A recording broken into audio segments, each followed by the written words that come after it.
listening to the Heads Up Radio Network. The Ref, Carmine Conti. Yay! Welcome. Welcome out there and all over the world. And you're listening to Heads Up Radio, broadcast of The Ref. That's reporting entertainment fairly. That's me, The Ref. I guess I'm going to report entertainment fairly to you today. What a summer this has begun for us here in the Pacific Northwest, where we are located, where we call our home, and broadcasting out of the little tiny make-believe Disneyland-orientated city of Coeur d'Alene. If you can say it 3 times real fast, say it nice, it's just say it twice. And we in Idaho. Just for those of you that are from Italy. The others that are from Italy, this would be Idaho. So anyway, we are welcome. Listen, I have a lot to cover today. I have a special guest today. We're going to do part 2 of the Polly O'Keefe interview today. And today we're going to talk about some other things with Polly besides just music, because that's pretty much, she's many-faceted woman, and about to embark on a very interesting another part of her career, or I guess you would, I don't know. We'll find out from Polly if it's a career or not. But very interesting woman, and wonderful bass player and band leader. And so we kind of covered a lot of that on the first interview. So today we're going to cover some personal notes about Polly. And then part 3 of the interview will just be tossing, we'll just toss everything out there and see what she thinks. But first of all, today, I had the pleasure of attending, actually even playing at the Wallace Blues Festival. Wallace Blues Festival in its 3rd year this year. And for those of you are familiar with the trip across I-90, whether it be from Seattle to Chicago, or however you might go, you will go through Wallace, and if you are on I-90. And Wallace is famous for 2 things. They've shot a couple movies there. It's just this tiny little town just nestled into the, I guess I'd want to say foothills, but they're not, because they're almost really mountains in there. And I got to tell you, it was the ideal setting for a blues festival. The town embraced this festival. They are for it. And when you have a city town that is going to jump on board and say, please, the Statue of Liberty, bring us your tired, you're sick, everything. Come on, have a good time. And they did. And I'll tell you something, this festival, unless the politics of dancing and music come into play, this is something that Wallace is going to have for years ahead. And like or unlike the festival coming up this weekend, which kind of started on the same premises. And I was in a band at that time, and we used to go up there and play at the at the Winthrop Palace, and we would play there. And not too many people were interested in Winthrop, Washington, and it sets up there and by Omak, and it's out of the way. Let's say it's off the beaten path, but what a cute little place it was. And the proprietor of the Winthrop Palace, Jim Smith, had this wonderful idea to start a blues festival many years ago. Actually, it will be the 27th year of the Winthrop Blues Festival this weekend. And congratulations. But unlike the Wallace, or what has started in Wallace, which similarly started in Winthrop, where it was in the tiny little one-drag part of a town, and I think that, yes, I know for sure. The first year was at the KOA campgrounds, which you pass while you're coming into town. And I have a unique story about that whole process, because the Methow River sits right behind the campgrounds and feeds right in right around the back of the Winthrop Palace, and I think there's a bar there. I haven't been there in so many years with One-Eyed Jacks or Three-Eyed Jacks, and it was just so quaint, and you just thought, wow. And they had this big barn around ball field kind of barn, and I think the big thing was Elvin Bishop had played there some years before. And I'm going back now to 1987, 88, so this is how far back this goes. And so Jim had this idea, we're going to have a festival here, and we're going to have it at the KOA campgrounds. And I think, which is a great thing they're doing, is the return, and I don't know how many times he has returned, but Charlie and Musselwhite will be one of the headliners of the festival this year, who was the first headliner of the first Winthrop Blues Festival. So welcome back, I guess, Mr. Musselwhite. And I don't know how many times you've been there, but what a kick.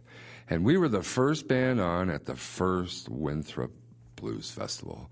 And I have a very cool story about that. I might share it, maybe if Pauline and I get into that, because she has played at the Winthrop Festival several times, I'm going to say, and if I'm wrong, she'll correct me, I'm sure. She's Irish. Let's see.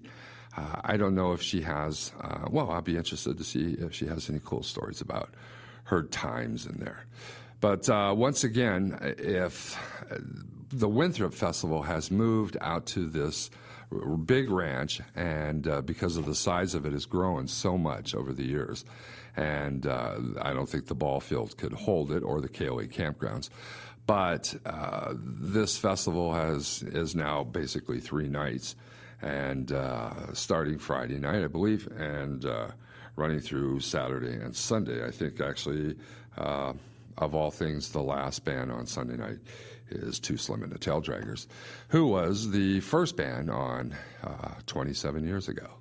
So the thing that I wanted to talk about in regards to that, or just mention, is that when festivals like this grow, and I can point out many, I can tell you, the Waterfront Blues Festival used to be called the Rose City Blues Festival. And yes, it was in the same locale. It wasn't spread out as much as it is now through the park. My sons had just attended it here on the 4th of July weekend, and the exorbitant price to get in.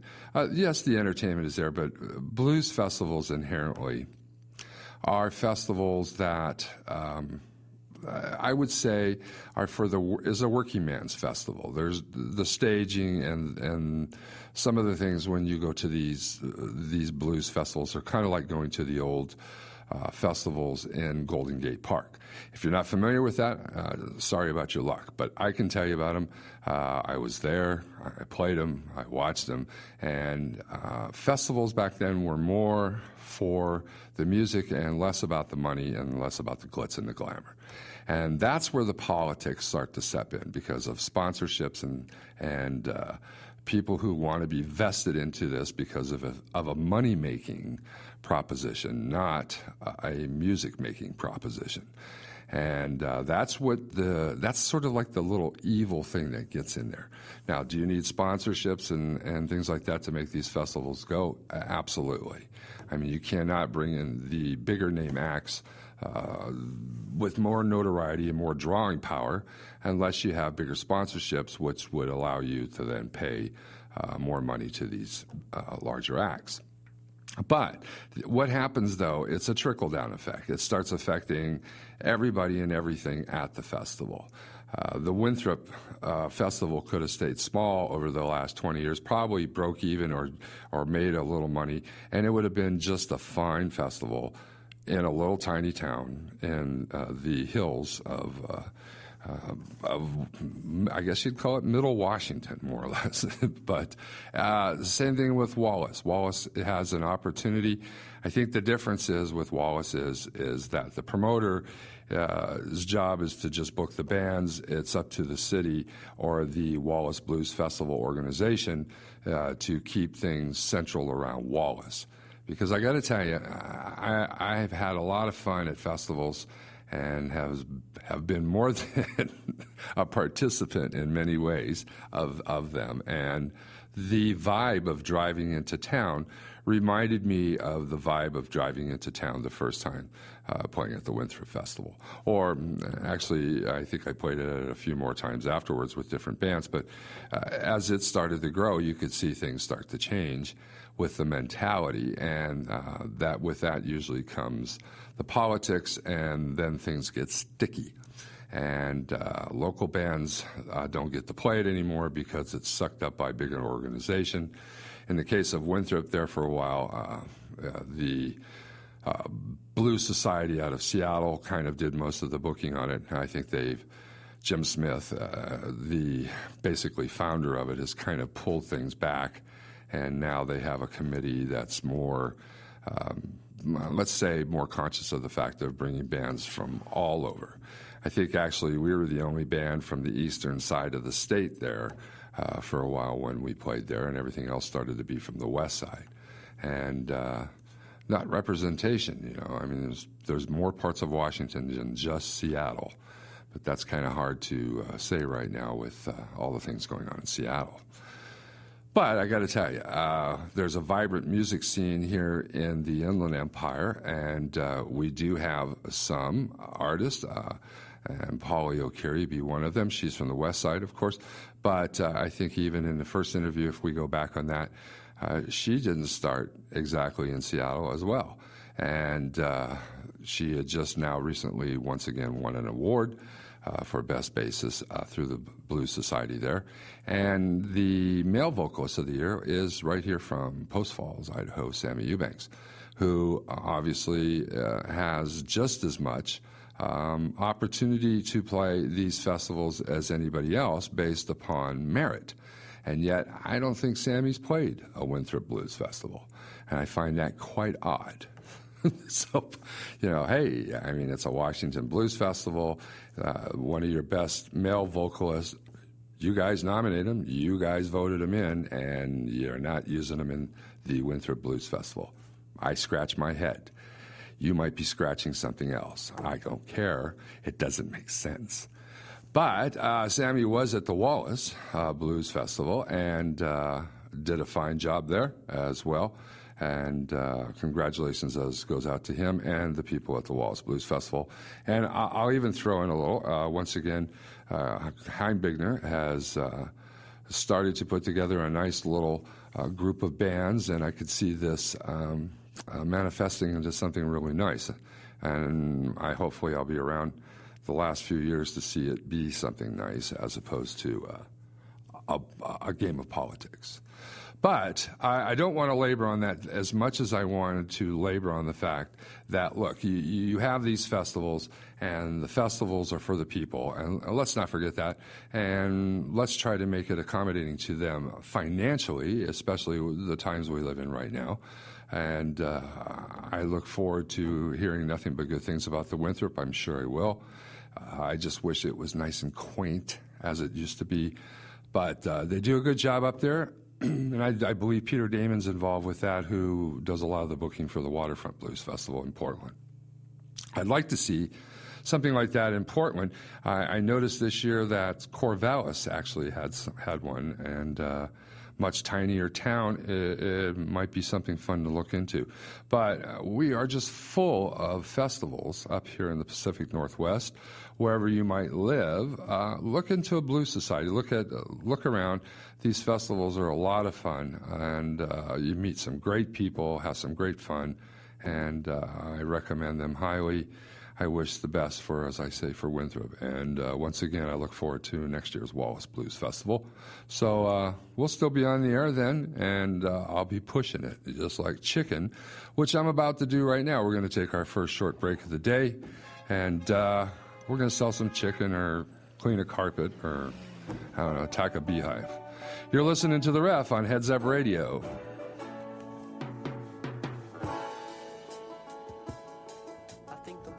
Hey, not everybody plays like a pro, but you know what? All players of all abilities can tangibly benefit from custom-fitted golf equipment.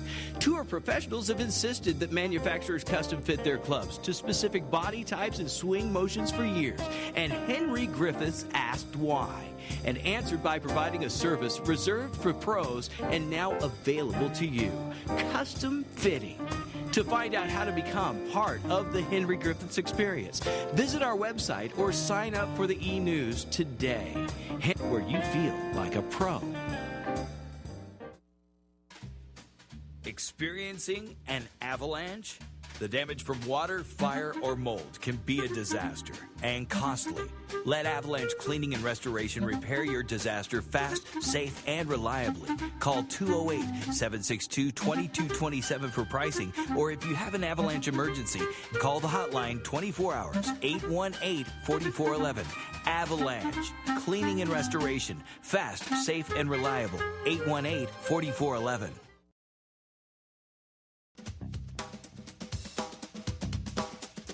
Keeping entertainment fair. It's The Ref. Carmine Conti here on the Heads Up Radio Network. Yabba dabba dooza. Hey, and welcome back to Heads Up Radio's broadcast of The Ref. Reporting entertainment fairly.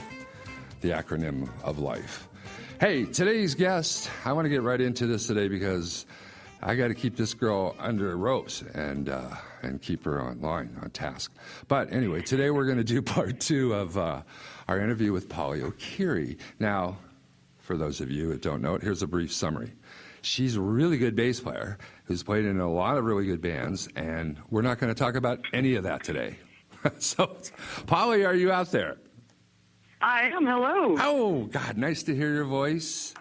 And yours as well. Yeah, I'm happy I still have it. Boy, I had a fun time in Wallace this weekend, I have to tell you. I just went... I'm jealous. I went crazy there. You have to play there next year. You have to. I agree. And I'll do whatever I can from this end. You do whatever you can from that end. We'll meet somewhere in the middle, and I hope that's Wallace. Okay. I'm good with that. So, how have you been? Things are good. Things are excellent. This is Winter Rhythm and Blues weekend coming up. We're going to talk about that a little. And first of all, congratulations. Yay. Yes. Again. What's this? You guys are chicks are taking over the bass. No drums. I'm no very drums. blessed. I am so blessed. And if you get me talking about that project, I'll talk for half an hour. Nope. So. Okay, we're off that. Okay, no. But congratulations, though.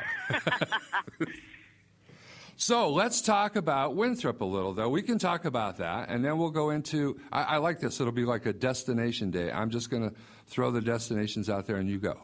Winthrop, your first experience, when and where? Well, not where, but when. Winthrop and I go way back because I grew up in the Okanagan County. That I know. Which had country music exclusively on a little radio station there when I was growing up. So we didn't have anything. Right. And then we had some pop, but we had no idea what blues was. I mean, when I was growing up, what was that, really? It sounded like something that would be sad, right? But there was this thing that was coming. They were doing this big, exciting thing. It was the Winter Rhythm and Blues Festival, and that was a festival, and that sounded like a good reason to drink, which in the Okanagan County is a big deal. Was any time. So it was in those days. I assume now that everybody is a sober and productive member of society. But when I was growing up there, that was not necessarily the case. We partied like fiends. So we decided, well, we would go party at the Winter Rhythm and Blues Festival. That sounded like the thing to do, so we went. So did you go to the first really one? My first exposure to blues music. Did you go to the and first here's what's one? really interesting about what happened that day. Okay. There was a local band that played first when we got there. Uh-huh. And they were a band called the Alley Cats. And they played a song called Thunderbird Wine that got stuck in my head and stayed stuck in my head for the next 20-something years. When I hired Seattle Slim for my trio, I told him about that. And he said, you realize I was the guitar player for the Alley Cats. No way. And he said, as a matter of fact, I wrote that song. So now it's included in our set. So how cool is that? It has to be. It has to be. Now, did you get to go to the first year they had that there? I think I was there the second. Okay. I don't think I was there the first. I think all my friends went, and I couldn't go, and I was very depressed. And they all came back and told me about this amazing woman named Duffy Bishop. Yeah. Yeah.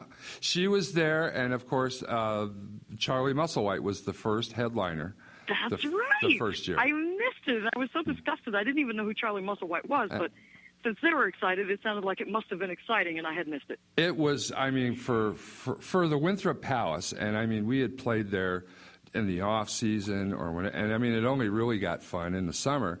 And, of course, the first year was at the KOA campgrounds. I have a great story about that. I'll try to do it as fast as possible because the interview is about you. Behind the Winthrop Palace is the Methel River, right? And it feeds right down to the back of the KOA campgrounds. So I get up in the morning with my girlfriend at the time, and we decide to go have breakfast, and there's a gas station there. And I say, look, let's get a couple inner tubes. And then we blow them up. We take them back to the palace. We put them out there. I go get in my big dog outfit and put my tennis shoes around my neck into the river a half an hour before showtime, and we float down the river right to the back of the stage, get out of the water while Jim Smith is trying to have a coronary. And I get out of the river, put my tennis shoes on, get up on the stage. First note, 2 minutes after the bell. It's the coolest thing. Poor Jim. Yeah. But, I mean, that's better than any limo ride I've ever had. Man, that is fantastic. Back when I used to drink, I discovered long ago that the best cure for a hangover is jumping in the river. Into the Methow River. Yeah. There's never a day when it's not 34 degrees. There's no pain that can't be erased by a greater pain. Yeah, I'm trying to remember. Did I drink that one? Yeah, I must have. Didn't seem so cold.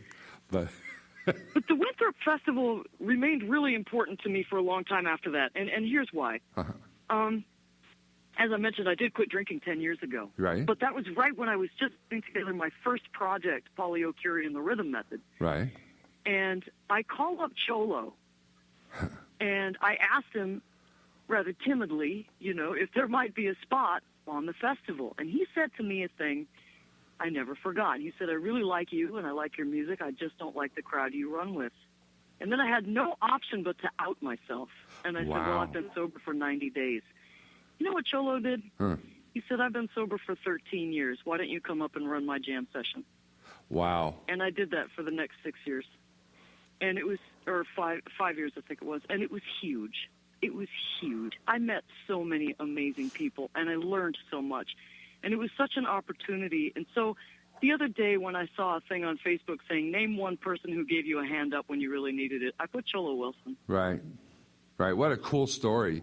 I didn't know that he had stopped drinking because I could never tell if he was drunk or not. But what a great story. Oh, yeah. So, and then, of course, I got to join Too Slim and the Tail Draggers, and Too Slim is the only band that plays there every year. So I continued to play at Winthrop every year. And so last year I thought, oh, no, this will be the first time I haven't played Winthrop in 10 years. I'm going to hide in the closet and eat the cheesecake. Right.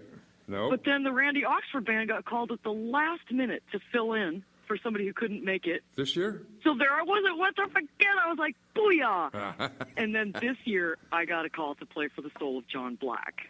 Wow. Now tell me a little bit about that. What's that? Tell me a little bit about that. What the Soul of John Black? Okay, that's a good story.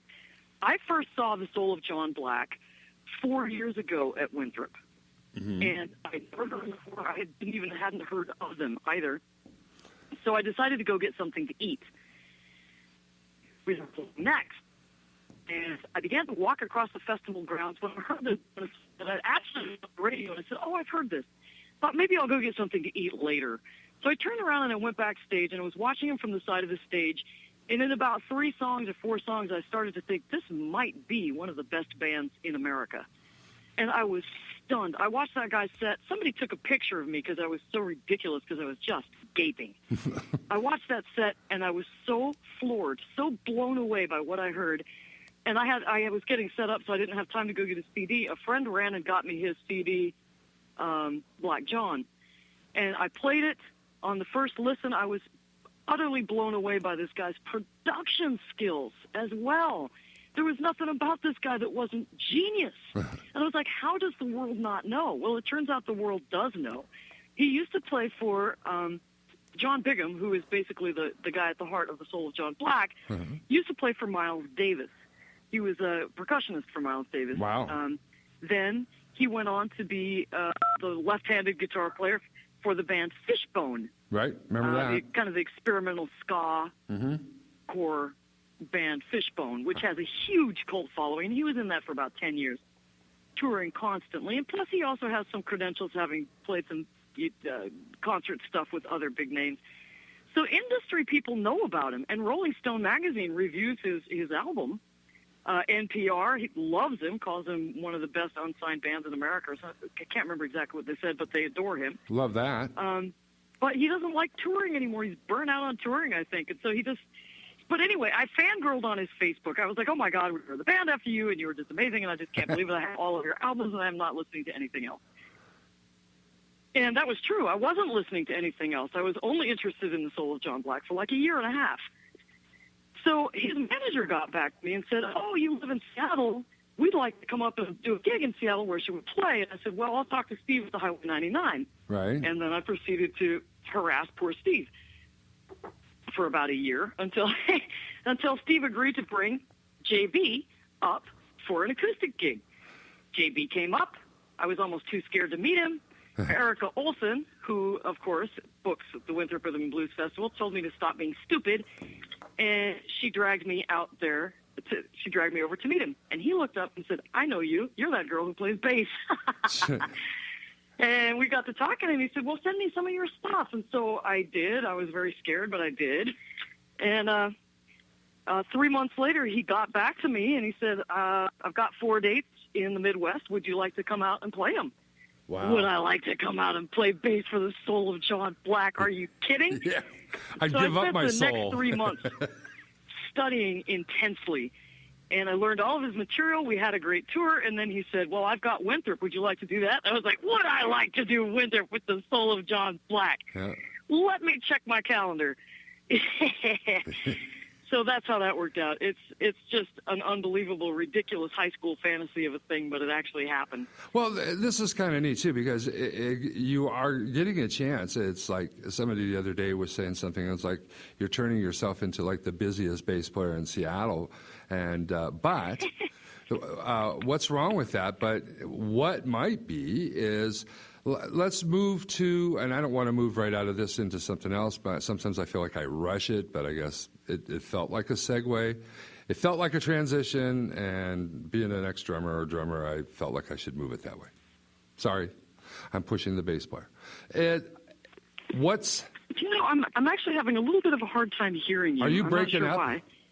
Yeah, it sounded like you cut in and out there a couple times. Should we try a different number, take a break and try a different number, or what do you want to do? I think this might work. So you were saying?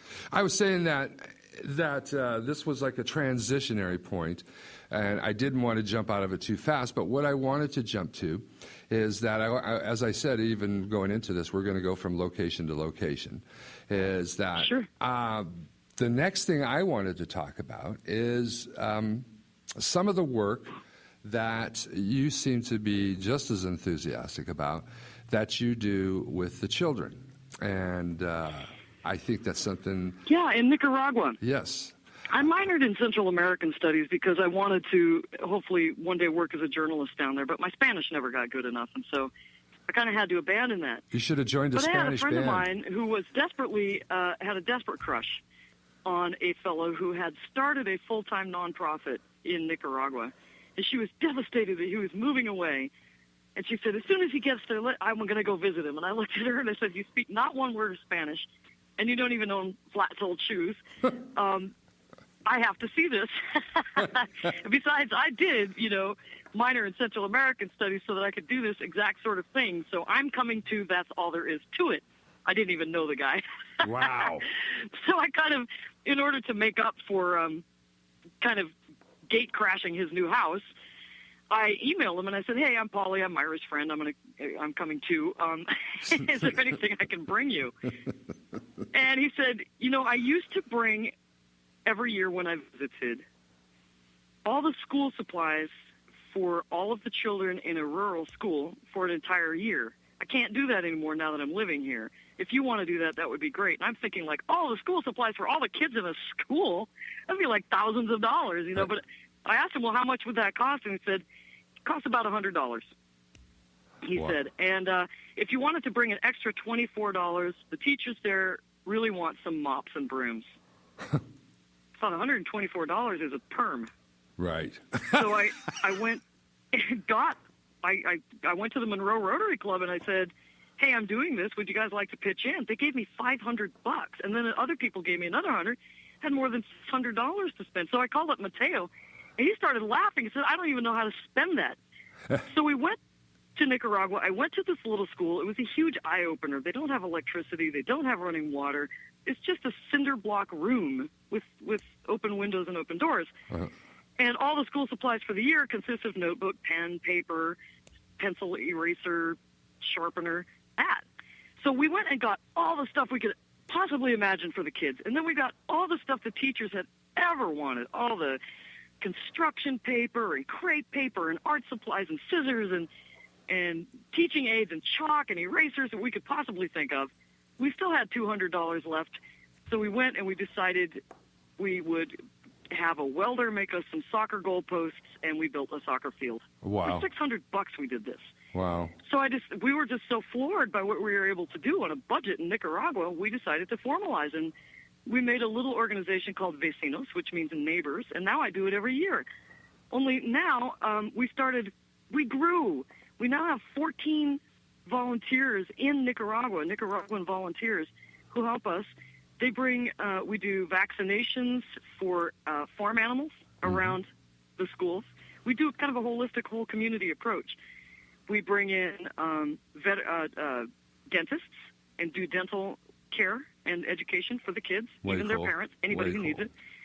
We bring in all the school supplies and all the teaching supplies, and we do capital facilities repair. So we've replaced a roof. We put doors and windows on unused buildings to make them usable. We've put anti-theft devices on schools, kind of closing up gaps that people could squeeze through. We've fixed wells. They give us a little list of things they need, and we've fixed hundreds of desks. That's what we do. How's your Spanish coming?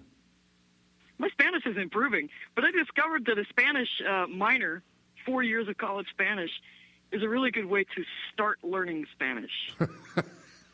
I can read Spanish. So now, well, how many years did you? Understanding it? How many years is this going on now that you've done this? I think next year will be my 8th year. Wow. How fulfilling is that, exciting. though? I mean, and fun, though. I mean, just seeing when you do something and, of course, complete the task, see the smiles on the faces, of course, like that. Has to be fun. Oh, there's no description. You should come. I like to take people along. You should be able to get away for about a week in February. I'd go. Right? I'd go. You should. I'm always trying to recruit volunteers. I don't understand why it is so difficult. If a friend of mine was doing this and I wasn't, I would die of envy. And if they said, you want to come too, I'd cancel my life and I would go right along. But I appear to be rather unique in that. Like, everybody's like, that sounds neat. There's no running water.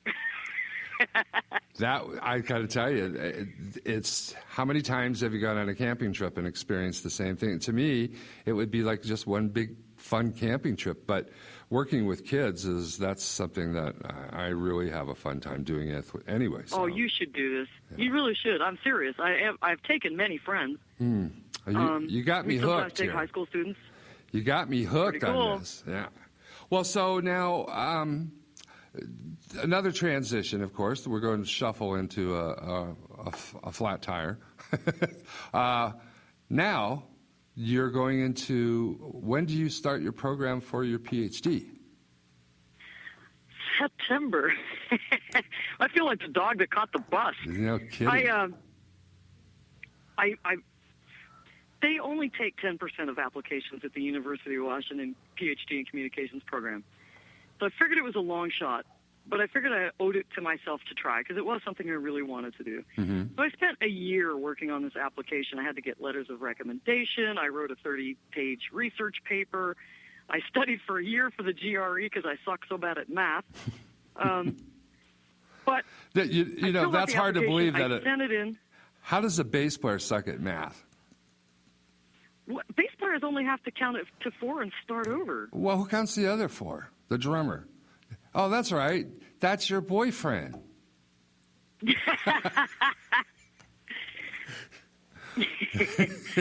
Well, he counts to 4, and if he's really doing something tricky, he counts to 5.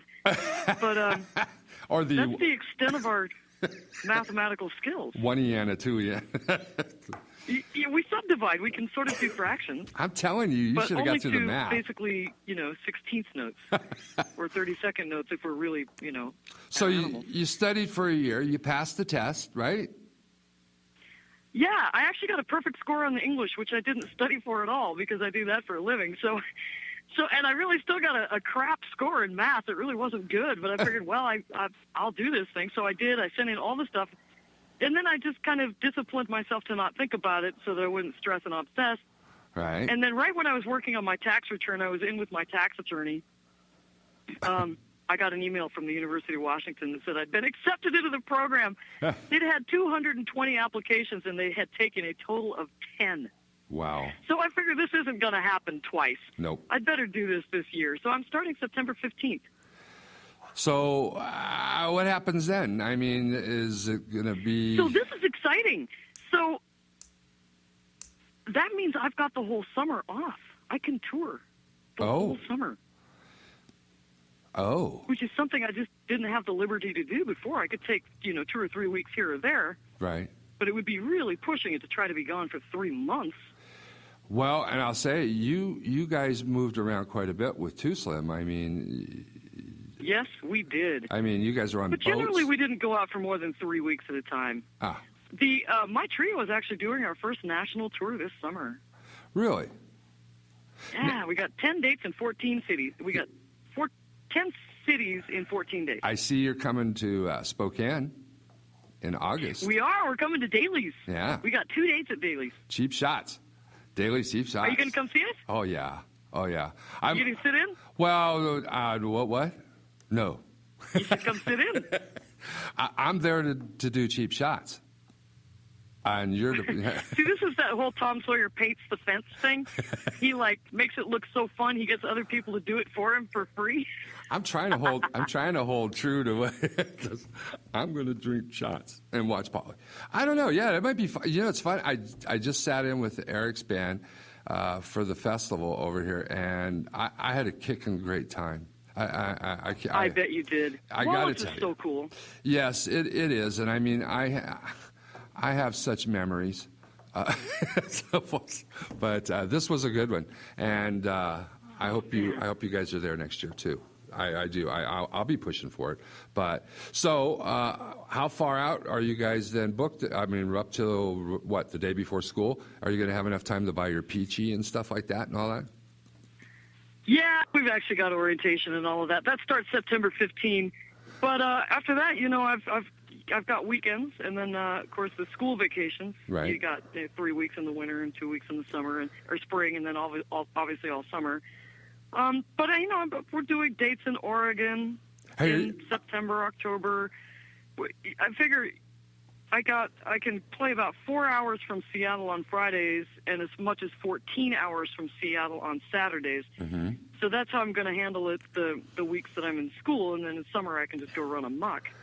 Oh, by the way, are you going to then, while you're mucking or running or doing both, are you going to use the moniker Dr. Polly? I can't wait till I'm Doc O'Keery. That's got a ring to it, doesn't it? It does. I love it. It's got an expensive ring to it. Yeah.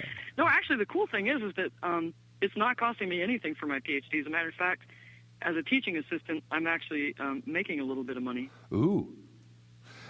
Oh, that's exciting. Now, are you still going to? Are you leaving the newspaper then? Are you be gone from that as well? I will probably continue to freelance for him a little bit, but yeah, I've resigned my editorship. I'll leave mid-August. Oh, but it's kind of cool then. If you're going to freelance, then you still get the right. So that keeps the creative juices going. Polly, I mean, diversification is like your middle name here. Otherwise, I get bored. I bore easily. Well, we'll keep that a secret. She really doesn't, folks. She's really on it. She's not boring at all. Listen, we're going to take a real short break. We're going to take a real short break here because she's bored of me. Now, we're going to sell some chicken. Not yet. We'll sell some chicken, and then we'll come back, and we're going to talk a little bit more about, I don't know, what you want to talk about, too. We're having fun. Cool. Join us. Let me think of stuff. Oh, good. You're listening to Heads Up Radio right here on the Heads Up Radio Network worldwide. I am the ref. She is almost Dr. Polly. Heartaches are going to the inside. My tears are holding back. They're trying not to fall. My heart's out of the running. True love stretched for another's sake. Hey, not everybody plays like a pro, but you know what? All players of all abilities can tangibly benefit from custom-fitted golf equipment. Tour professionals have insisted that manufacturers custom-fit their clubs to specific body types and swing motions for years, and Henry Griffiths asked why, and answered by providing a service reserved for pros and now available to you: custom fitting.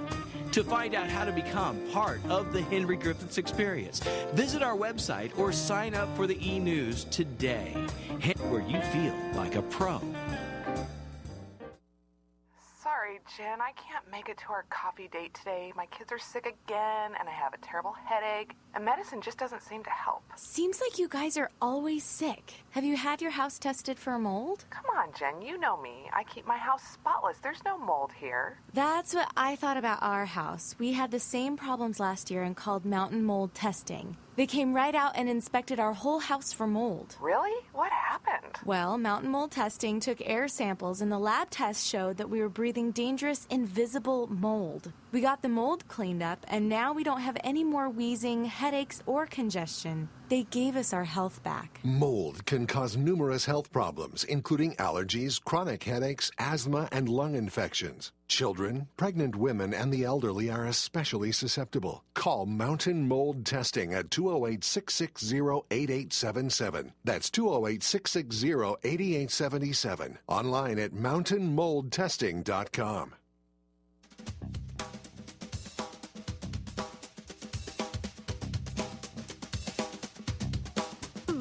Carmine Conti, the ref, here on the Heads Up Radio Network. Yeah, hit it. I'm back, and I'm back here in the lovely confines of the studio in Coeur d'Alene. I always tell everybody, just say CDA. It's a lot easier. When people call me and say, like, what city are you in? Coeur what? Just CDA, that's cool. Hey, I'm here today, special guest today. I'm going to call her, it's my girl over on the west side, Polly O'Keery. And we're talking the many facets of Miss O'Keery today. And one of them is, we left off here, she's about to enter into, I believe it is the U of W, if I heard her right. And okay, does that mean I was right? The beep means, okay, I was right. And she got accepted to her PhD program over there in communications. She's going to be a doctor.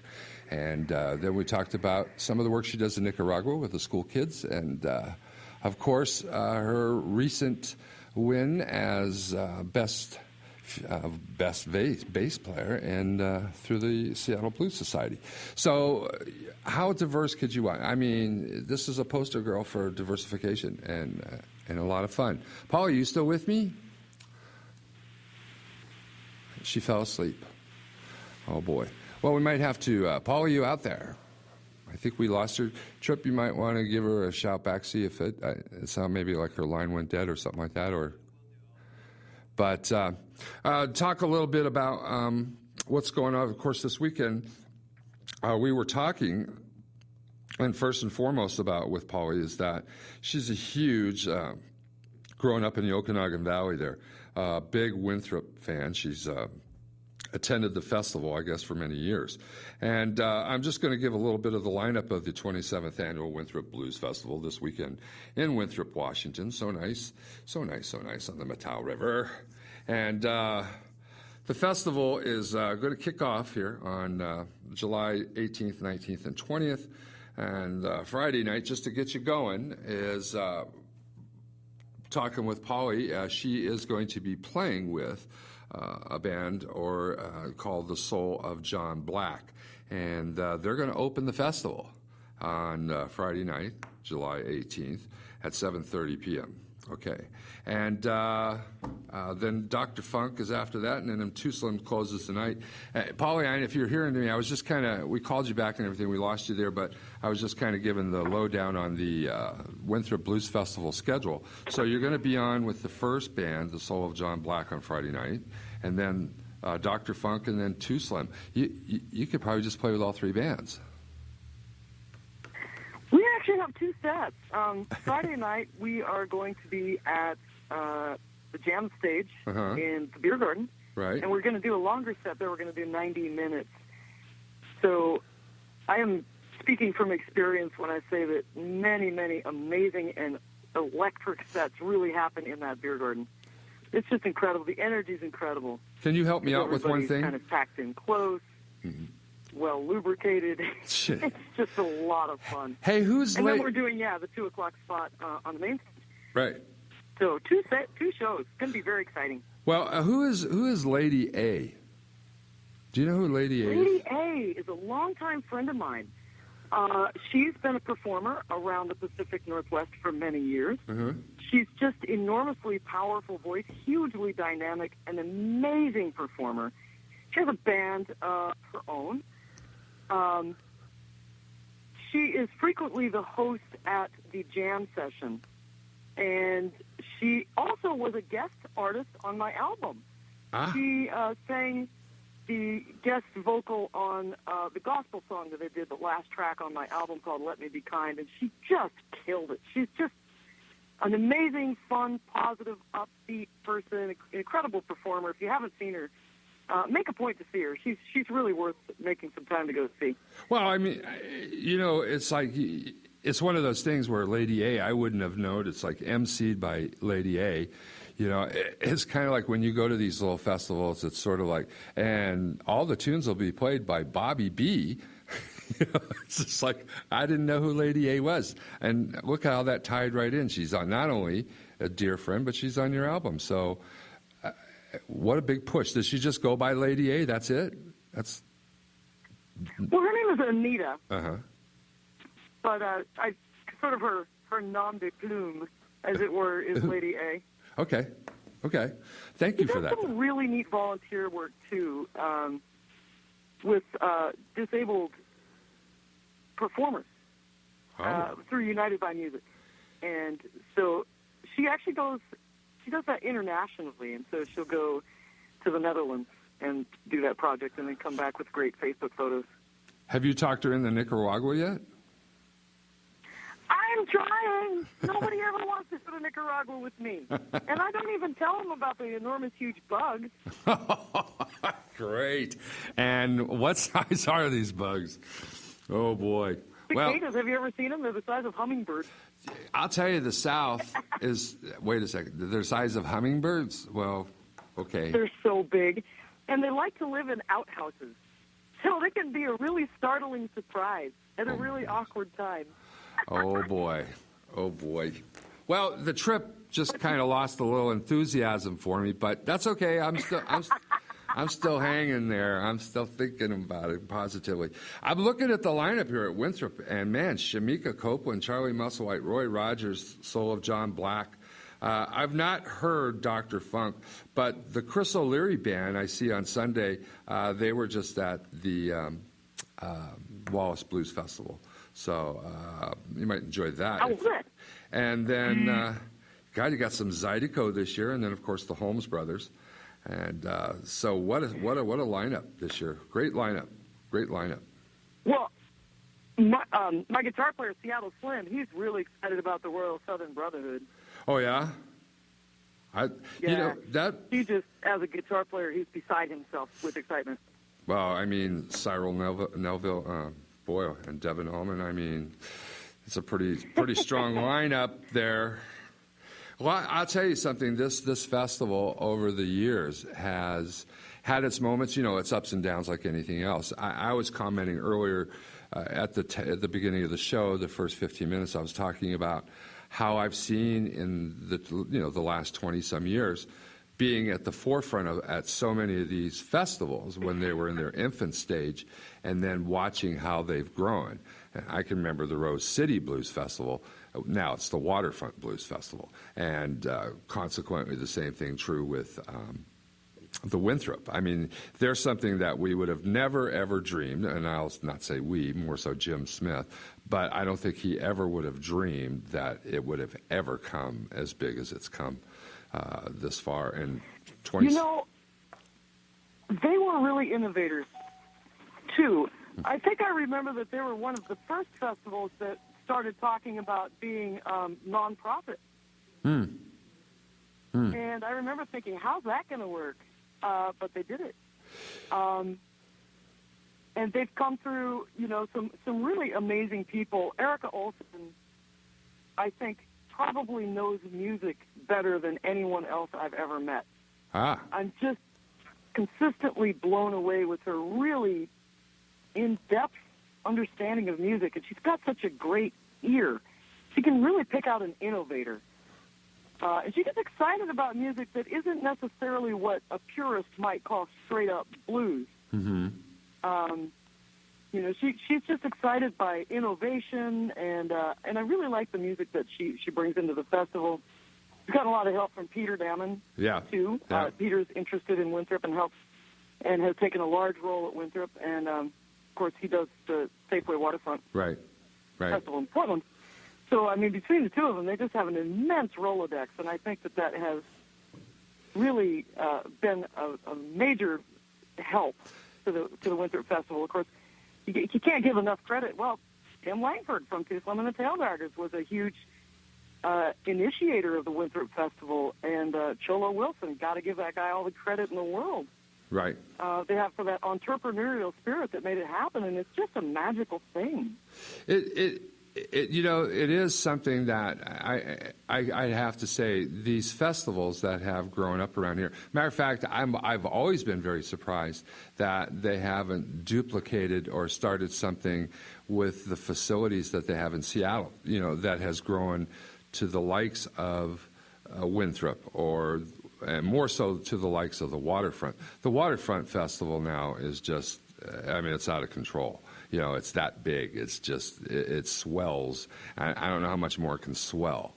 But what a great location. And there are many locations I can think of in the Seattle area that might be just as fun, maybe on Lake Washington, maybe somewhere. But I was always surprised more so that somebody like a Cholo or somebody over there hadn't, or maybe they had. It's not like I'm in touch with everything that goes on, but I was always hoping for something. But then again, where do you put it in relationship to Bumper Shoot?